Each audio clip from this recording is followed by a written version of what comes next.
A major road in Washington, D.C. was closed for 2 hours after a suspicious package was left outside a fire station. Bomb squads and K9 units were immediately deployed to the fire station. The suspicious package was identified as a $300 Zolo BlowBot Cocksucker.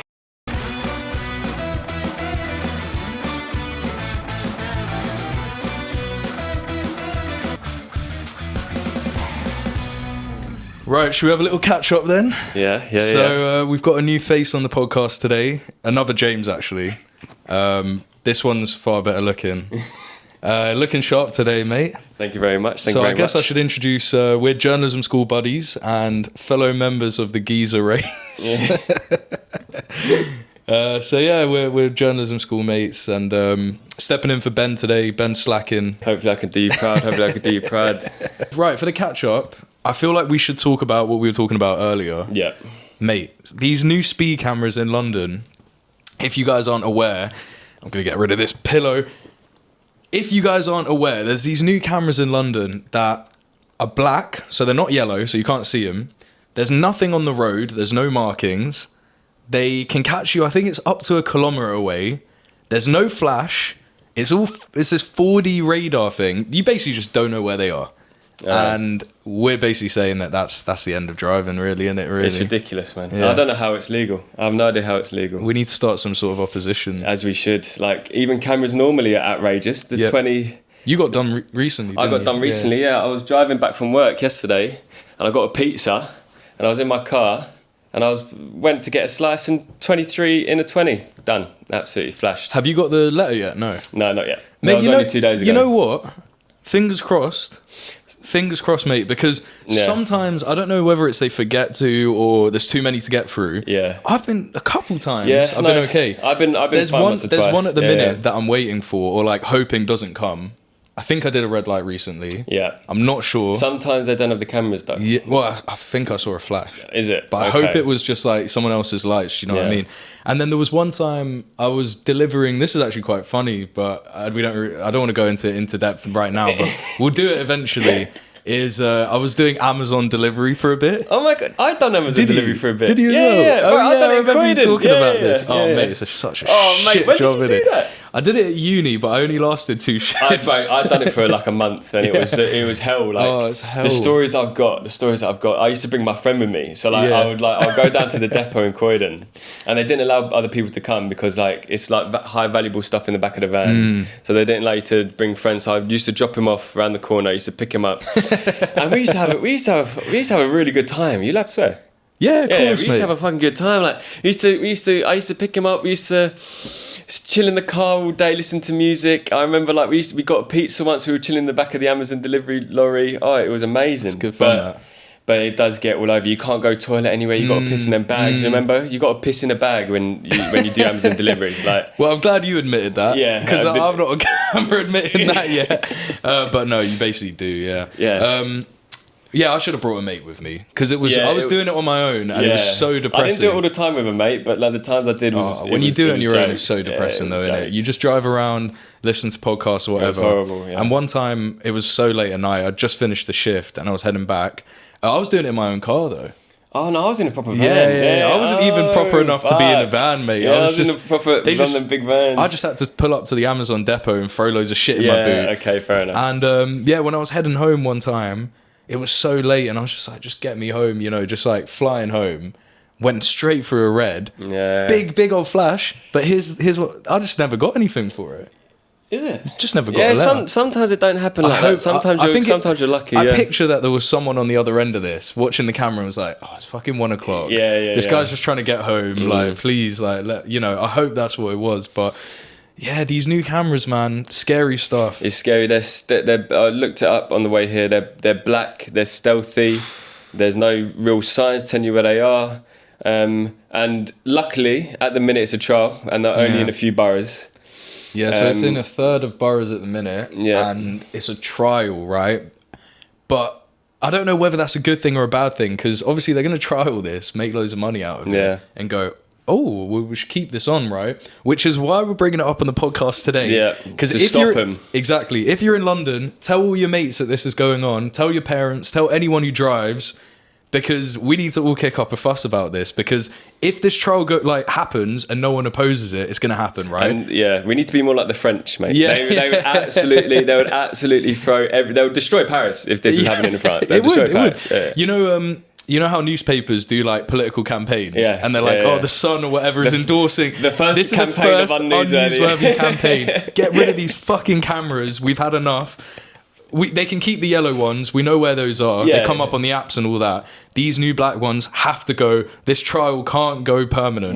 We need to get ways to put this on the app. Otherwise, we need to get rid of them. Tell me about it. Mate. I hope that they get them on the apps. Yeah. If they don't, we're done. Bro. Yeah. There's no point in driving Yeah. anymore. I mean, this is boring as fuck and hyper local, and no one's going to give a shit about I this. will say, as a South London native, any South Londoners listening, you're fine. You're not in the trial run yet, I don't think. So you're good. Well, that's the thing is you're not. But then if you want to drive anywhere, you go through boroughs. So like where I live isn't, but then all of the boroughs around me are. So if I'm going to drive anywhere, you have to be careful to know what borough you're in. Keep your wits about you. Keep your wits about you if you drive, yeah. But anyway, this next thing I'm going to say is super hyper local and probably the most boring thing ever. But you wouldn't know about this probably because you're South London. But if you drive north out of London, there used to be a point. This is so boring, but once you got to Archway, it used to go 30.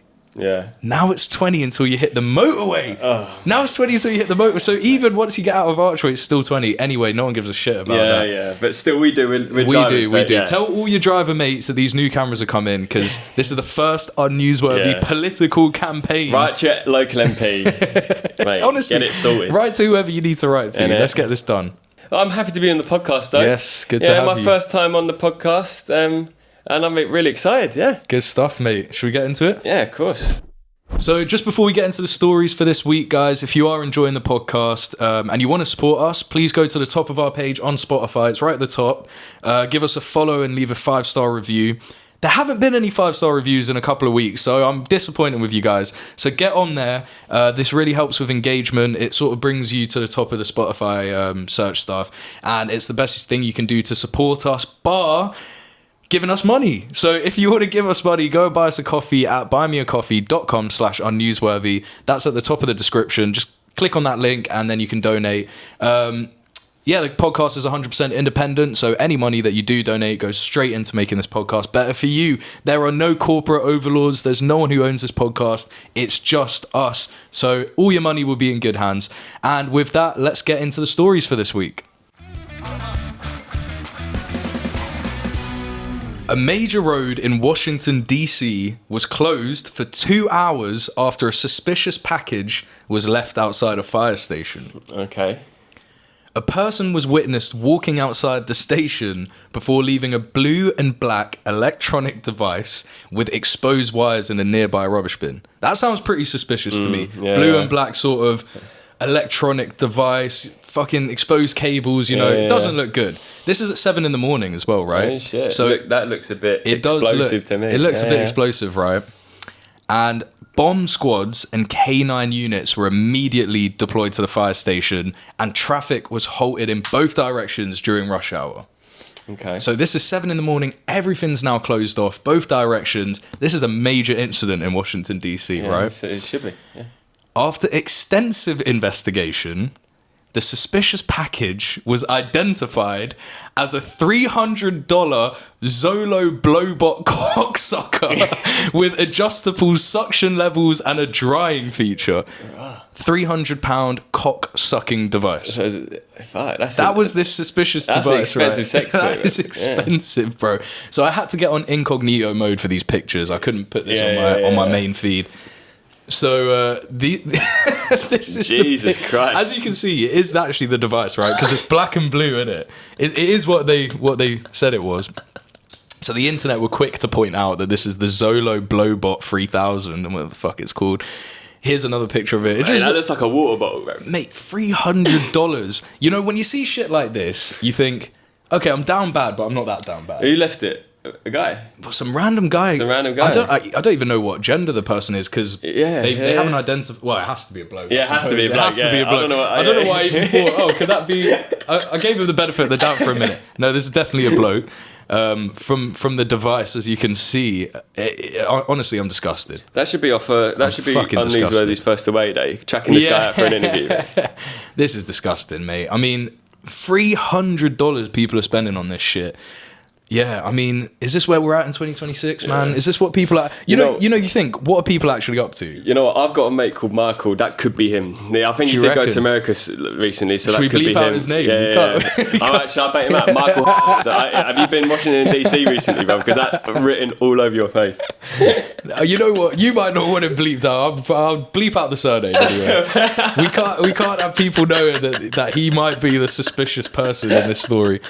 But I mean, my question is, what is this person doing, putting this outside a fire station? Like, do they want to get caught? What's the sort of? I think maybe guilt's overridden him, wanted to get rid of that toy. I don't know. But surely they knew this would look suspicious, doing it there and all of that. Maybe it was playground flirting. Maybe there's a firefighter that's got some questions to answer for. You know what I mean? I think they did this for a kick. I think they did this they wanted to be caught because there's no way you do this outside a fire station and think no one's gonna notice this. I can't believe the street got locked. Locked off. Yeah, Bomb squad turned up. The dogs turned up. They had to clear the road for 2 hours. People were terrified on their commute. You know, calling their bosses. Listen, I'm not going to be able to make it. There's bomb squads out here. And then to find out that it's a $300. What's it called? Zolo BlowBot. The bit that fucks me off as well. Drying feature. That is grim. That is grim. Explain that to me. So. Well, I mean, I can only explain it as much as what I can infer from the pictures and the words because honestly, I don't even want to know what this drying feature is. But from what I can understand, and I don't even want to say what I think this is. I believe it dries the human. Oh, yeah, you know, the produce. The produce, the byproduct. But that's fucked. That is disgusting. So that's like, why would you even want that? Oh, mate. I mean, here we go. Here's a box of it. Zolo BlowBot 3. I keep adding 3000. That's where the mind's going. You know, the Zolo BlowBot 3000. It's called a Zolo. Oh, it's called a Zolo Robo Blow. Oh, mate, what a name! Full shaft male masturbator. 10 unique blowjob experiences. Jesus Christ. This is fucking disgusting, mate. And you know, I really like this quote. The Guardian said, "No injuries were reported." As if, you know, someone's got their knob stuck in this thing. Well, staying on a similar topic of like weird sex things, like. Oh, we love that on Unnewsworthy, mate. You fit right in here, right in. So my first story on Unnewsworthy podcast is a big moment for me. Yep. So there was a cosplay event that was in China called Firefly. It's a Comic-Con type thing. So it's some anime games and all that. Yeah. And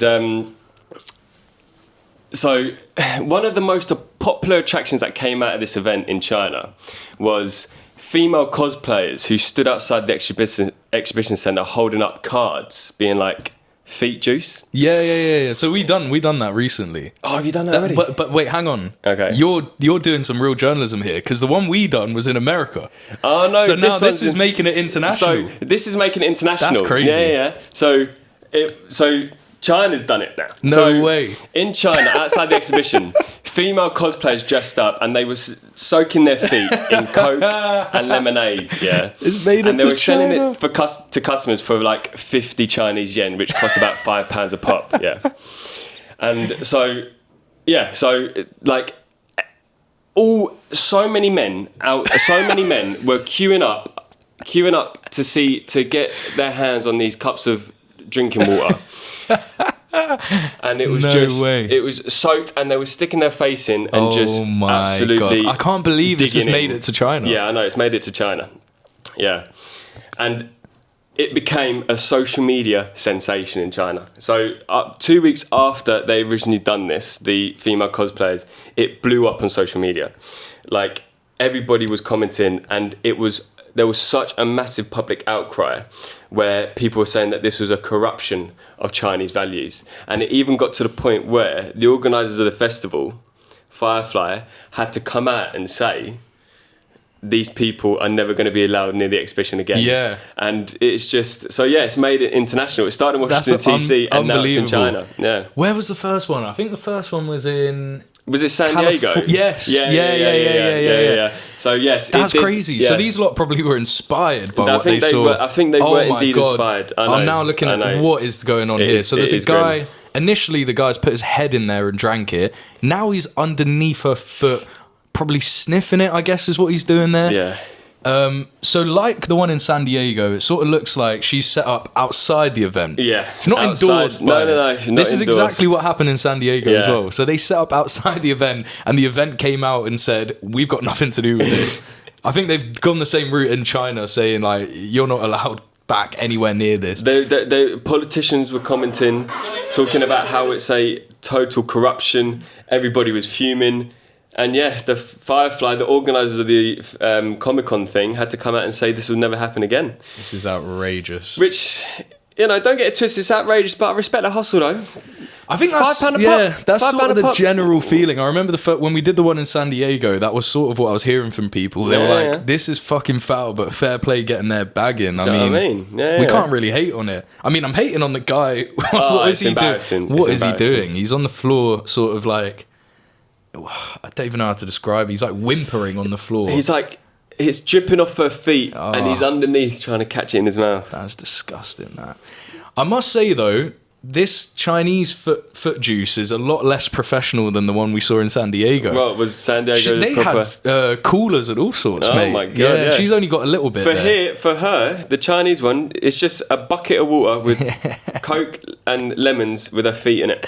This is just she hasn't even got any cups. No, yeah, that's what I mean. Yeah. She hasn't got cups. She's got just one price, I think. It's a general price there. Yeah, 50 yen. 50 Chinese. That is mad. 50 Chinese yen. That is madness. I know. See, but... So we're going to see an international craze. It's just a down bad podcast at the minute. Yeah, people are just down bad, man. People are just down bad, man. I mean, we've got the two international superpowers now, America and China, leading the way with the foot juice revolution. Let's call it. Yeah. Where's it going to make it next? It's got to be in the UK soon, isn't it? No, it better not be. It will be. We've got China, US. What's next? What's the next country on the list of foot juice salespeople? I think we've got to look at the list of like, what are the next big cosplay events coming up? I guarantee. Let's get down there. I guarantee my previously mentioned mate Michael will be at the fruit juice drinking event as well. Yeah. He's not getting a good time out of this, is he?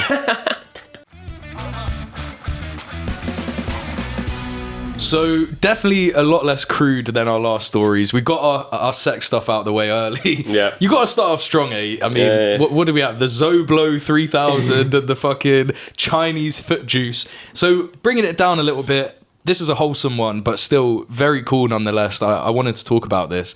Mentioned this to a friend recently, and they thought it was cool, so I said, okay, I'll bring it on the podcast. An underwater photographer has made a 168-year-old discovery from a shipwreck off Dover, so off the English coast, but it isn't what you expect at all. Instead of some boring old silver coins, compasses, or anchors, Belgian photographer Stefan Pani found a bottle of Guinness from 1864. Oh, shit. So researchers are now analysing the contents to see if they can recover enough info to reproduce the same Guinness recipe from more than 160 years ago. And Pani even believes that there's a chance that the stout is still drinkable. No way. Was it a full bottle? Full bottle, unopened. It could be good. As long as no seawater's got in, apparently it's completely fine. Really? So they're doing tests on it right now to see, one, can they drink it? And two, if they can't, can they reproduce this to see what it actually tastes like? So, yeah, Pani, the diver, said the question is if the seawater has come into the bottle through the cork. If not, most likely the beer will still be drinkable. And this actually happened, I think it was him that was talking about this. Someone else made a similar discovery recently of champagne on a shipwreck, and they could drink it. Really? It was completely fine. Okay, but, nice. I mean, if I was them, I don't think I would have. I would have kept it and sold it. I would have kept it. I would have kept the bottle. Them bottles go for a lot of money. You would think so, especially with the story and everything.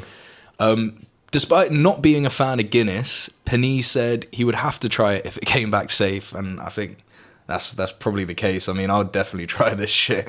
So this is him holding the bottle of a 160-year-old Guinness, and I'll show you the bottle here. So that's what... Oh, that's an amazing bottle. Completely black, unbranded. Apart from, this is how they know it's Guinness. Have a look at the bottom of this. Isn't that awesome? Oh. Let me show you what it says. It says the name of where it was bottled, something, I can't remember what it's, Saunders and something. It was bottled in London. Oh, yeah. So they'd send it over in casks, I think, and then they would bottle it here and then sell it on. And look, it says Guinness Extra Stout. Mate, from 1864, mate. That is cool. I wonder if it's how different it is from the current modern day one. I'd love to know. I'd love to know what they put in there. Is there any sort of, like, you know how Coke had cocaine and shit? Is there anything like that? Yeah. Because like there's a lot of different variations. The one in Nigeria is a lot different to the one that we drink. Yeah, it's a lot more thicker. The one in Nigeria is even stronger, isn't it? It's like stronger 7 and it's point something percent. I mean, Guinness has been around for yonks, mate. I was looking up to see if this is from 1864. When was it actually? When did it come out, mate? Started in 1759. Yeah. And this story really makes me think, why did these craft beer companies? Why do they even bother making stouts? Yeah. Mate, Guinness has been around for 250 years. So why do you even bother? Like I was going to say Brewdog, but obviously not them anymore. I mean, have you seen all the Brewdogs that have shut down? They're everywhere now. Yeah, I know. Kind of depressing. But then also it's like Brewdog was shit. Brewdog is shit. It's shit. Yeah. It deserved to go. Like, I don't know about you, but the only ones I really drink now is I love Guinnesses and that's it. Like, if it's a hot day during this heat wave, I've been having like spritzes, but it's mainly Guinnesses for me. I don't really drink lagers. Yeah, the hotter it gets, the more feminine the drinks get. Yeah, I know. There's Sarti Spritz. Oh, there's a Sarti Spritz and it's all pink. And like, I'm just sitting there drinking it. Aperol, mate, even, I don't know if I can say these words because it pisses me off just saying it, but get me a Hugo Spritz as well. Hugo Spritz is delicious. I don't know what you're talking about. Yeah, no, it's lovely. I just hate ordering it. Yeah, I know what you mean. Oh, could I have a Hugo Spritz, please? Oh, I'd love a Hugo Spritz. And if you've got any mint as well, that would go lovely with it. Oh, mate, I hate people who order that shit, but I am one of them now. But yeah, there's a cool story behind Guinness. Have you seen the TV show? No, I haven't, because it looked a bit too dramatized for me. Yeah, like I watched a little bit of it. I wouldn't crazy recommend it, but it does tell you the story about the Guinness family. Yeah, it does tell you the story about the Guinness family. But it sort of looked like Peaky Blinders. Yeah, it's Peaky Blinders mixed with sort of. Was it? I wonder, like, if the real story is anywhere near that interesting, really. I think the only interesting thing about it is they were like an Anglo-Irish fact. They were Protestants, I think. They weren't Catholics. So there was a lot of like resentment from like the Catholic Irish against them because they were yeah. But there's that bit of their story is very interesting. Yeah, that's interesting because I didn't know that, especially the fact that like they set up in Dublin as well. So it's an interesting place to do it. I think back then a Catholic person couldn't set up a business like Guinness without British. Because the British ran Ireland back then. So. But yeah, there's a lot of resentment. So they're sort of like collaborators, really. Yeah. I mean, have a look at this, mate. This is hilarious, if I can find it. Something I saw earlier, speaking of like dynasty and trying to keep it in the family, have a look at their fucking family tree. There isn't enough strands on it. There's a lot of fucking mixing going on here. Yeah. Have a look at this, mate. This is one of the most bizarre family trees I think I've ever seen. Have a look at this bad boy. There are nowhere near enough lines on here. So you've got Arthur Guinness up here, the founder. Yeah, the founder. And his wife, Olivia Whitmore. Tell me why their grandkids have had kids, haven't they? There's not enough lines on here. Yeah. There's not enough lines. So look, Arthur Guinness and his wife's kids are these three. Edward Guinness's daughter, Elizabeth Guinness, gets married to Arthur Guinness's son. Oh, what? To keep the fucking name. Oh, they're always, these families are ancestral. But that's crazy. That's not even cousin fucking. What is that? Oh, I guess it is cousins, isn't it? Yeah, it's spot on. But it's like first cousins, like first cousins as you can get. Yeah. Like imagine your dad and your uncle. Wait, how does that work? No. Right, we're smart geezers. Yeah, right, we let's need think to about work this it for a out. minute.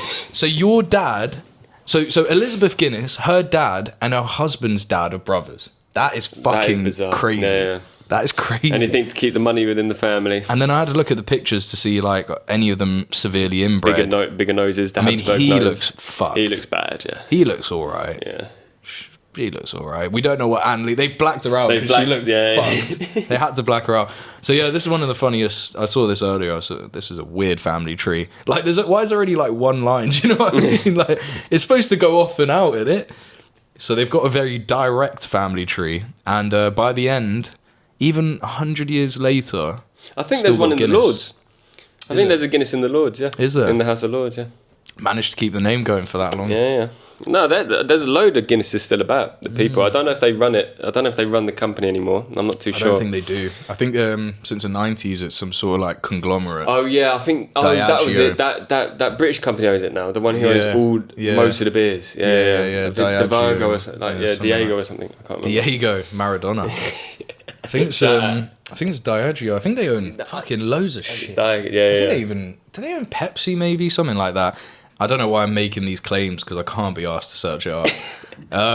But yeah, they own a load of bollocks. But yeah, Guinness from 164 years. An amazing story. I'd love to try this. Amazing find. Yeah, I think that's way more cool than finding some, even if it's not valuable, like gold or whatever, silver. Like this is much more interesting. And to think it was found off the coast of Devon. I guess they were probably taking this from England to somewhere else, like because it would be going from that direction. It wouldn't be coming towards. Yeah. So where would this have been going? Across to Europe? Or... So where did he find it? Dover? Yeah. Yeah, that could have been easily going over to Europe. Yeah. I reckon could have been in France and stuff. I reckon so. There's an interesting little fact from this. I don't know if interesting is the right word. It might be the most boring fact you've ever heard. But the only reason these bottles survived and could be drinkable is because the bottles were actually upside down when they were stored. Okay. And apparently, I don't know if they knew this at the time when they were sailing, but if you put bottles in upside down, even if the boat shipwrecks, seawater can't get in because the air bubble actually creates like a pressure barrier. So the water won't go up into it. Yeah. And this is how that champagne was found as well, I think. I've actually heard, like, when it comes to old champagne bottles, if you have an old champagne bottle that you had for years, it needs to be down on the cork with the water down on the cork. If you have it upright, it would be undrinkable if you have it for a while. Same logic to it. So a little tip: if any of you got an expensive champagne bottle and it's upside, you can't drink it. But if it's downside, enjoy. As if any of our I was going to say any of our listeners, as if our listener has a bottle of fucking champagne, mate. My second story, it's like, again, like along the same lines, not really the same lines, but it's Irish themed. So, as people have probably heard in the news, there's been a famous arrest recently. The famous Daniel Kinahan. Oh, really? Of the Kinahan organised crime cartel. Are we about to be shot now, are we? No, we'll be fine. It's a funny story. Yeah, if we're both dead in 2 weeks, you know what's happened. Well, who could it be? It could be him. Could be who else have we slagged off? Oh, the councils will get rid of us as well for talking about the cameras. Yeah. So if we're dead, you know what, it could be anyone. Watch out, Haringey Council, man. They'll get the Tottenham boys on us, man. Yeah. Anyway, but yes, so Daniel Kinahan has been arrested recently and he's currently in prison in Dublin. However, here's a funny anecdote to the story. The founder of the Kinahan organised crime group, his dad, Christy Kinahan, is still at large. Is he? And people are actively locating where he is. Like, they're trying to arrest him, not because of any transactions he's made, not because of any people he's killed. They are locating him through Google reviews. So, for the past about 2 years, Christy Kinahan is one of the most wanted men in the world, especially because his son's now been nicked. He's founded the organisation and everything. However, that hasn't stopped him from leaving Google reviews across restaurants across the world, in Istanbul, in Dubai, in Ireland. There's one picture where, by the way, guys, the US have a £5 million bounty on his head. Yeah, he is a very wanted man. And there's one picture where he's taken a picture of the facade of the restaurant, and his face is in the reflection. And he's given his whereabouts, his time of date. Bear in mind, guys, we're not talking about some low-level criminal. He is the founder of currently the largest crime syndicate in the world. Yeah. Doesn't stop him from leaving reviews, though. You would think twice about leaving reviews when you're the boss. Like, leave it to the missus. Do you know what I mean? But he is taking his time to leave reviews. And some of them are actually jokes. I can't wait to have a look at some of these. Some of them are jokes. I mean, at this point, he must be trying to take the piss out of I think him, right? he should be taking the piss. Like, He has to be. But the Irish, they are like this. For reference, this guy is one of the biggest criminals in the world. They call him the Dapper Don. So the name from John Gotti, he is now on it. And his son just got arrested. And his son is facing life in prison. Yeah. So there's one. He writes, so this is a cycle bistro in Dubai, yeah? And he says, he comments on the good service from the staff and he's like, they were pleasant and helpful. You wouldn't think he was a gangland drug lord. And then there's another one. Writes about what he had to eat. He had the asahi bowl followed by eggs with almond bread and green salad. He's taking his health seriously. He's taking his health seriously. Yeah. Like, it's probably stressful running a criminal organisation. So he needs to, stay on top of his groove. He needs to stay on top of his groove. Yeah. And then just taking. Wow, lovely little restaurant here. There's the Well, what is this? So this is he stayed at a hotel in Barcelona in Spain, within the EU. Very easy to get nicked. Yes. Madness. You can see in the corner of the picture, Here little he is. Chris Keegan. Right. And the funniest thing, he's an international criminal. You'd think he'd be more suave about the name he uses, the alias he uses when he posts these things. Yeah. His full name is Christopher Vincent Kinahan. His full I thought that name was his Google thing. No, so his full name right. isn't used, but he hasn't been that creative. His username is Christopher Vincent. He's just left off Kinahan. They'll never know. They'll never know. They'll never know. And he's been doing this for years. Has he? Absolute years. So he must get a right kick off of this. Oh, I think he loves it. He Like, must he's obviously love doing this. something correct because he hasn't been arrested yet. Well, how does he travel around? Obviously on fake passport or something. Yeah, I think that Because they would have got him at the airport by now. I've read something that he's got a British passport as well, saying that he's from Perryville. Shout out Perryville in Ealing. Yeah. But yeah, it's like, I don't know how, but he's obviously doing something right that his son isn't, because his son's been arrested and he hasn't. I mean, the thing with this story that confuses me is surely, if you work in airport security or border control, just learn who Christy Kinahan is. I know, do you know what I mean? Like, has no one watched this? I know he's probably just an old man walking through and he looks normal, but surely someone goes, oh, hang on a minute. That's, it's like as if fucking, I'm trying to think of, it's like Pablo Escobar's walking through the airport. You're supposed to know who that is, That's not a far off comparison. No, it's not. Christy Kinahan is the modern day Pablo Escobar. And he's leaving reviews. It was fair enough to him. Oh, well, he'll be leaving our first 1-star review on Spotify after hearing this. This might make its way back to Christy. But let's hope he's not a Karen. I don't think he would be a Karen. No, I don't think a Karen I think could he might be, actually leave us a 5-star. I think he. Yeah, I mean, we've called him Pablo Escobar of 2026, so he'd be chuffed with this. Like, the Irish could crack. Like, I think Christy they sell good crack as well. I think Christy Kinahan would be sick to go and beer with. Like, allegedly. Especially if he leaves a good review. Do you know what I mean? Allegedly, by the way. Allegedly. Oh, by the way, allegedly. Yeah. They're leader of we're good now. We're good. Allegedly, they sell good crack, and they are good crack. Yeah. But yeah, this is mad.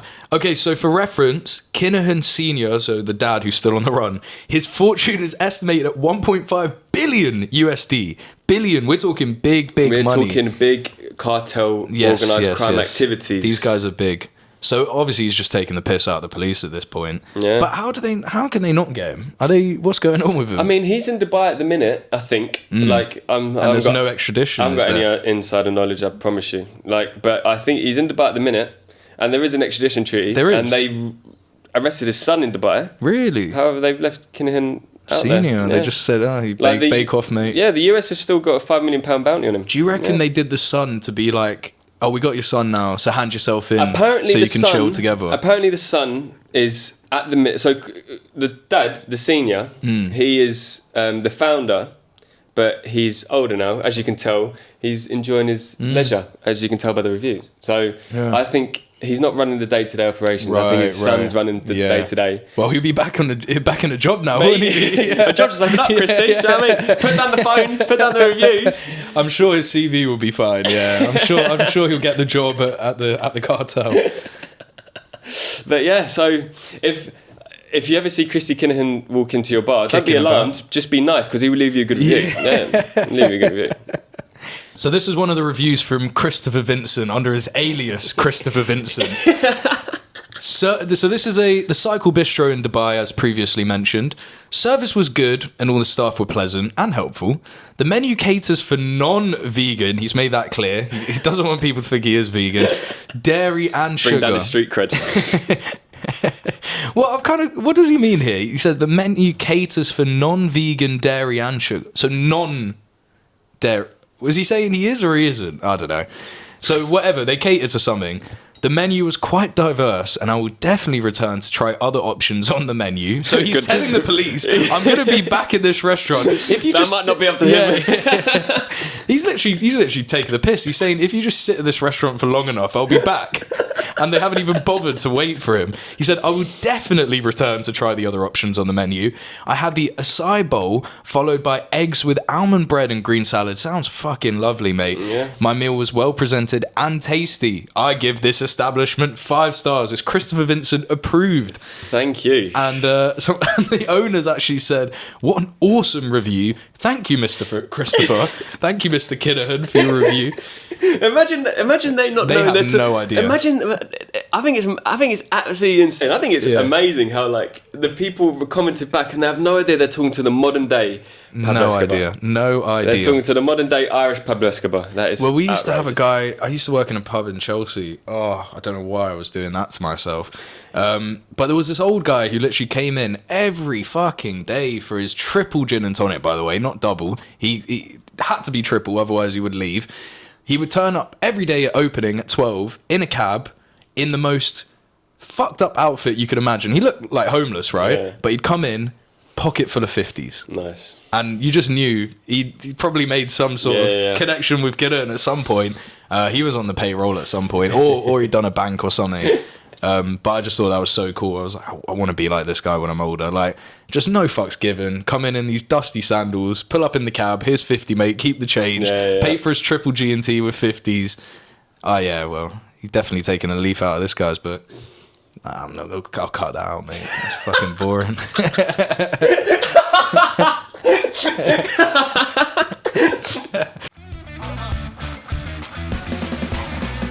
So from the biggest criminal in the world to potentially the smallest in the world, we've got a really wholesome story to finish off on my side. I think you've got one more, right? Mm-hmm. I don't know if it's going to be as wholesome as this. A bookshop in Northern California received an unexpected package this week.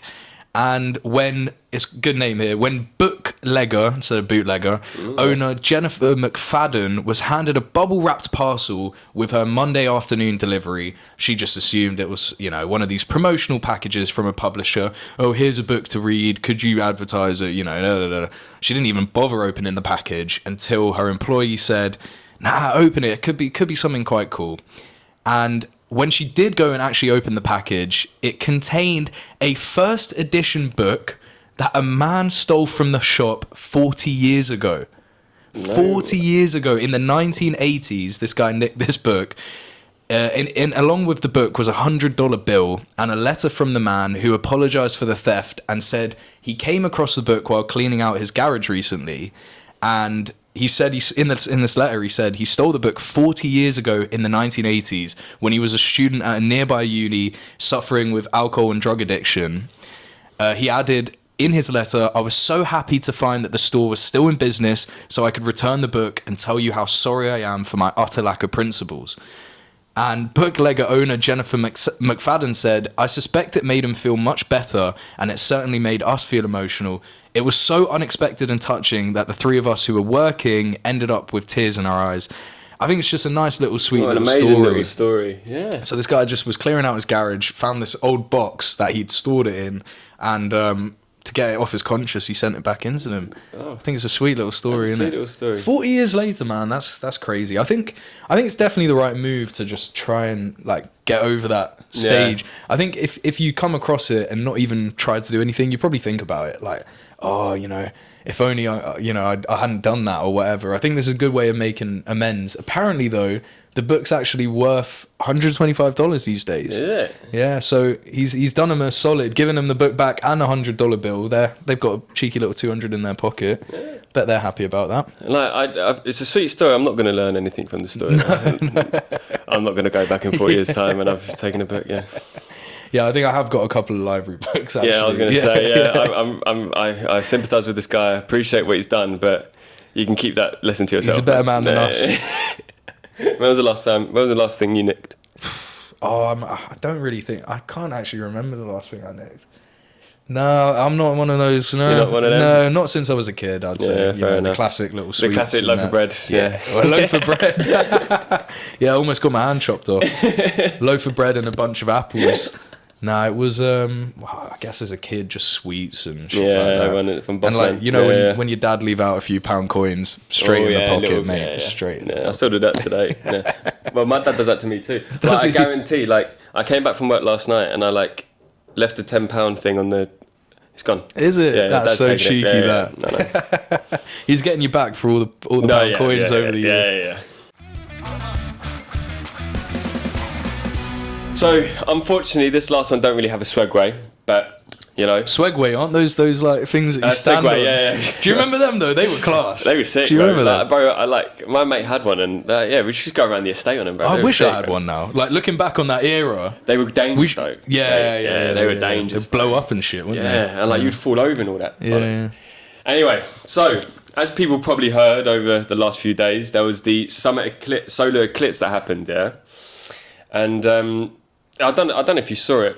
I kind of did. Bit dead. Yeah. But overrated. Bit really See, overrated. that's the thing, is like when you said, I don't know if you saw it, like, I did, but I don't know what I was supposed to be looking at. I was expecting a black sun with a light around it. Yeah, I thought everything was going to go black. Yeah. I was looking forward really to an overrated. extent. Yeah. Really overrated. However, the whole of London came out for it. Yeah. But like, I was near Telegraph Hill. I was working near Telegraph Hill. That? Is that Greenwich sides? No, that's Nunhead. Oh, okay. Telegraph Hill in Peckham, near Peckham. Oh, nice, yeah. And I was working, and the whole of South London went to that bit to watch it, man. And everybody was fuming. Yeah. And they all came to the pub and drank. Anyway, so a funny story that happened as a result of it, NASA, the American Space Agency, NASA, had to come out and publicly debunk a conspiracy theory that was going online for a few weeks, that Earth would lose its gravity for 7 minutes during the solar eclipse. And like, this is a funny story because as if NASA had to come out and say that. That's exactly what I was going to say. Like, taking the line right out of my mouth. Yeah, so posts were circulating before the upcoming eclipse about a government-backed policy called Operation Anchor.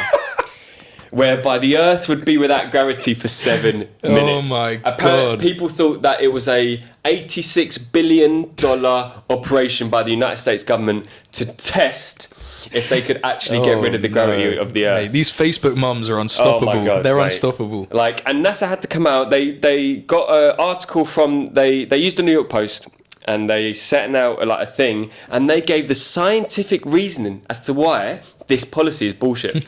So they were talking about how gravity is determined by its mass, and so for gravity to lose its mass, like the combined mass of like the core, crust, and water would have to disappear in order to. Anyway, they gave the scientific they had to reasoning. Explain it. Like, but it was just the absolutely rumor got ridiculous. that serious. The rumor so got they had that to like serious. fully debunk the it rumor got that scientifically. Serious.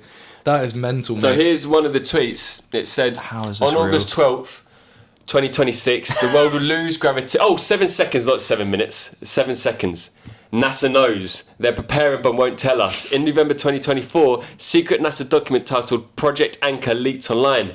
The project's budget is $89 billion and its goal is to survive a 7-second gravitational anomaly expected on August the 12th. Oh my God. So, as you can see, by the way, we'll put these up on screen. They're the most AI fucking pictures you'll ever see.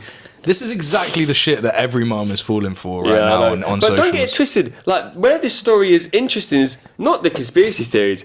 NASA has had to come out and debunk it. Like, That is ridiculous. Absolutely jokes. Mate, this video is killing me. This second one here. POV is 12th of August 2026. Oh my god, this I would is have wanted so that to funny. happen. I would have minded that happening because the actual summer eclipse was wank. Absolute wank. As if anyone's seen this and fallen for this, by the way. This is this is one of the best uses of fucking AI I've ever seen. This is class. Look at the boat coming out. As if. But yeah, NASA had to take a full-page spread on the New York Post and give a scientific reasoning as to why this online conspiracy theory is bollocks. I reckon this was probably the best day of that NASA press officer's life. Having to debunk this. This must have been so much fun. I bet they were left so disappointed. Everybody was left disappointed. It was such a big thing in the media about the solar eclipse. Hasn't ever since 1999. I wonder, by the way, is this to do with QAnon? Because the Q in the corner. That is, yeah. Is it them that are spreading? That is probably them, yeah. That is mad that it's gone that far. QAnon is still up and running. I haven't heard about QAnon in a while. No, I think you have to be pretty mental to hear about it on a regular basis, don't you? Right, I reckon it's time to call it there. Yeah. I mean, we've got to go anyway, haven't we? We've got the flight at 3:00 to China, to the Firefly convention. Firefly Comic-Con, not for what you think. We're just there for the anime. We're just there. We won't be looking at any of the stalls around. Going straight into the conference centre and coming straight back. So yeah, I think we've got to go catch that flight now. See you later. See you later.